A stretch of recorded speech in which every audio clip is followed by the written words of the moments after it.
Okay, we will assume for the video that you know how to take your shotgun down to here. Barrels off, fore ends off, bolts out, trigger groups out. That's it. You should be able to do that if you're even considering replacing your magazine tube yourself. From there on, we'll have we'll clamp it in a vise that has an aluminum V-block in it. And we use the V-block to clamp this round surface without crushing it.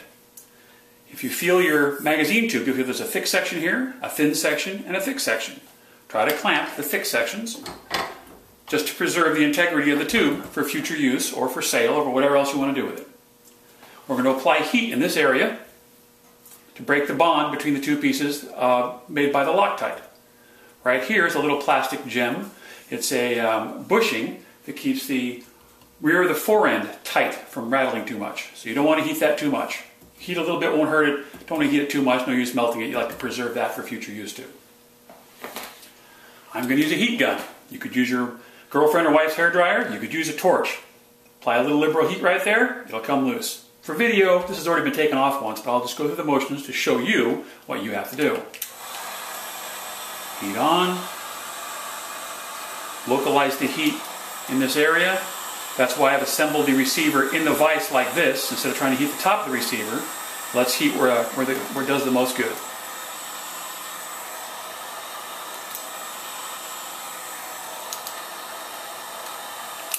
You may even see this little plastic piece start to get shiny. You've got enough heat on it when that starts to get shiny. Okay, you've got enough heat on it, grab a hold of the receiver, give it a firm twist, and it will loosen up. Once it starts to loosen up, pull it out of the vise, unscrew the tube. Okay, magazine tube, and there's your little bushing. Set it off to one side. We want to clean the inside of the receiver, all the residual Loctite. Loctite bonds better when you've got a nice clean surface, so you want to clean that all out. Sometimes I'll go in with a stainless steel brush and make sure it's extra clean. You want to pay particular attention to the surface at the very end, there's a little lip right there where my fingernail is, that seats against this part of the magazine tube. So you want those two surfaces to mate, so you don't want any dirt in between them. Once this is clean, you can use a little brake cleaner. Make sure it's nice and dry and ready to receive the one-piece magazine tube. Here's the tube. To begin with, you'll see that it's all one piece. The magazine spring and the follower are contained inside and are held back by this little tie wrap. So to begin, we'll go ahead and take a little blue Loctite, put a little on the threads, screw it in the receiver.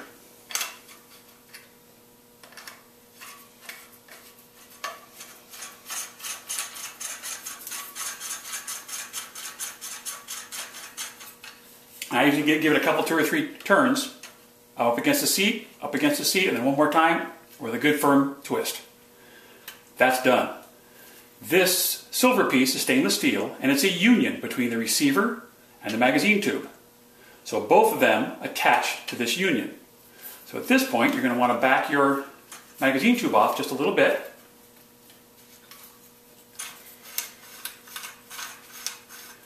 You can expose 3 or 4 or 5 threads, not too many because you'll pop the whole thing off. Again, take a little blue Loctite and then tighten it back up.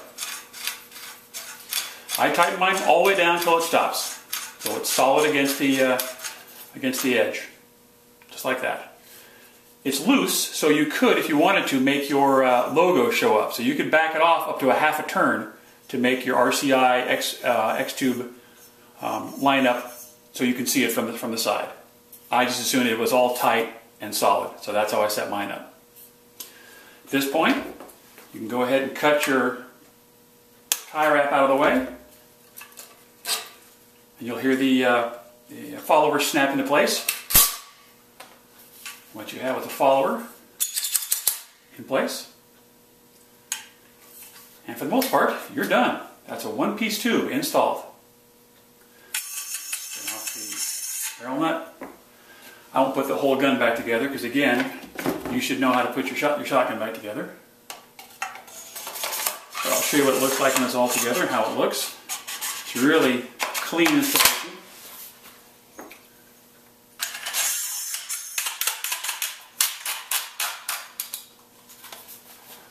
And there you are.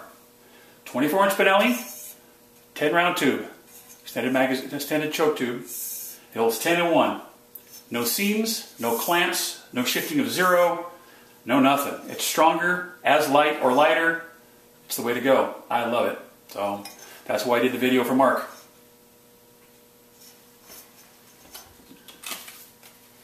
X-Rail, X-Rail.